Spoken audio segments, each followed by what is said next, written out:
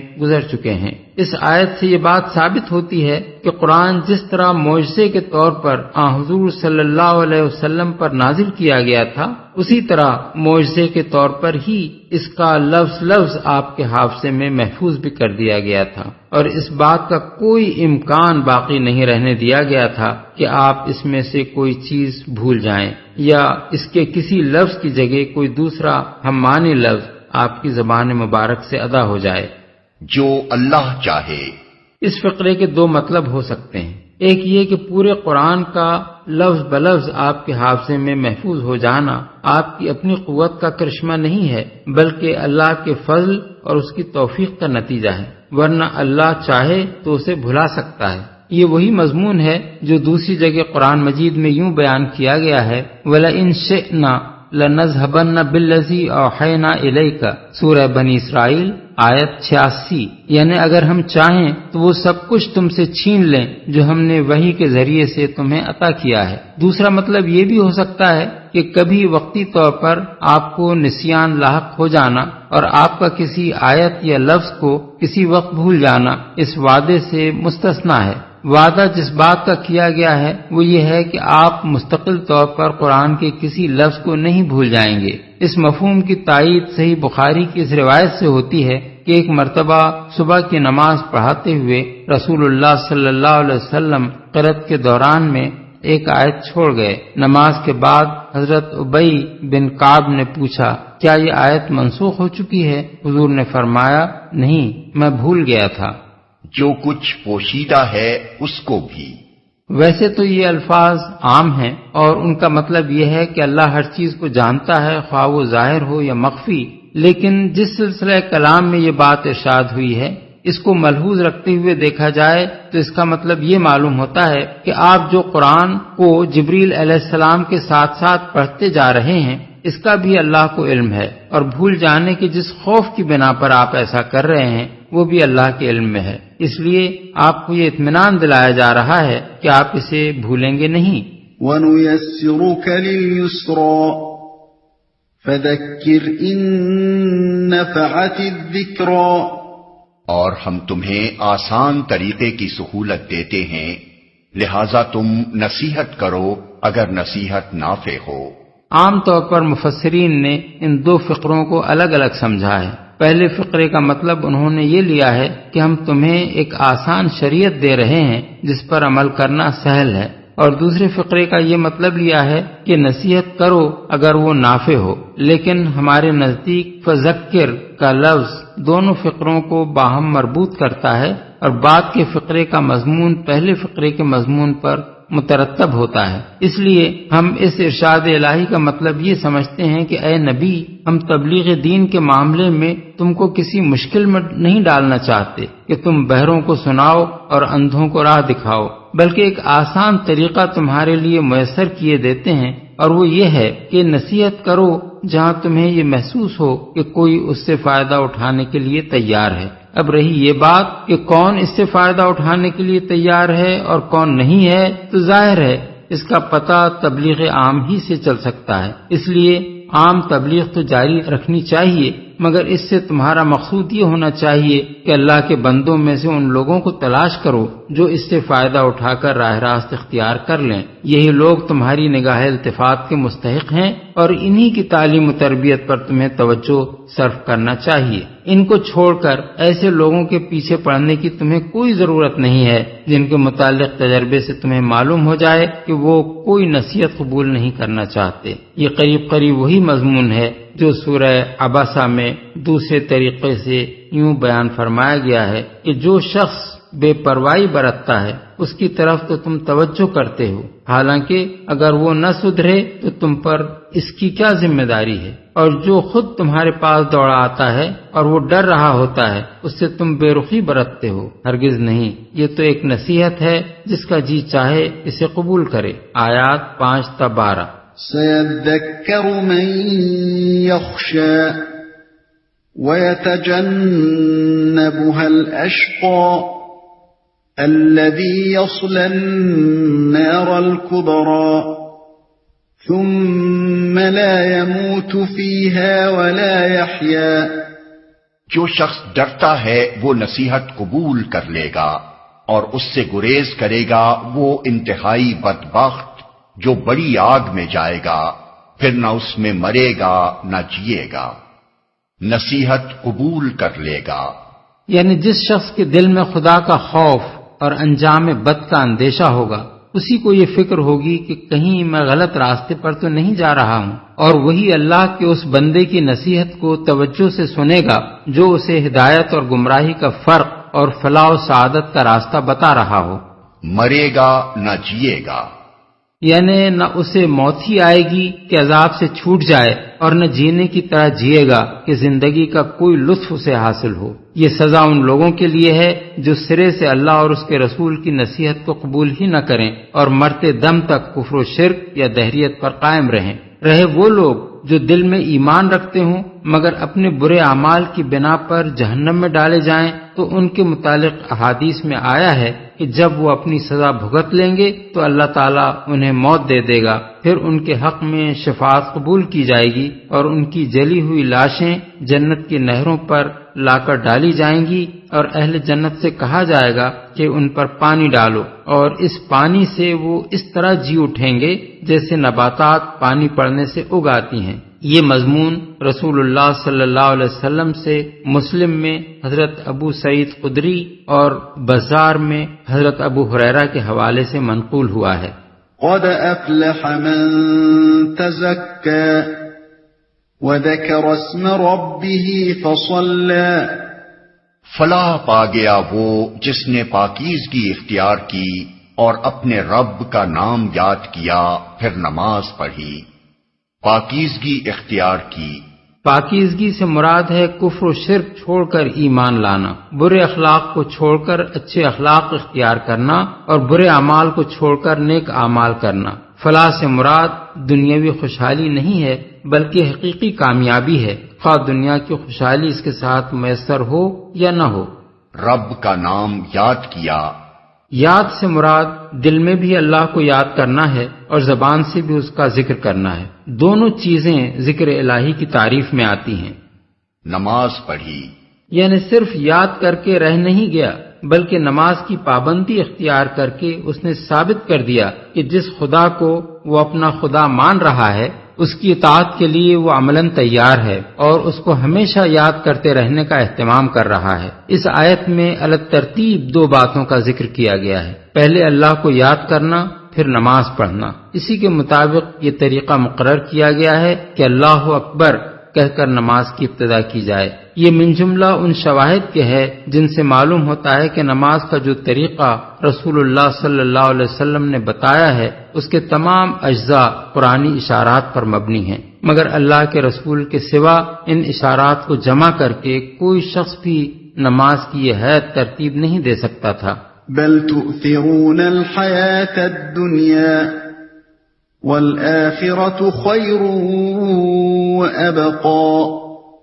إن هذا لفي الصحف الأولى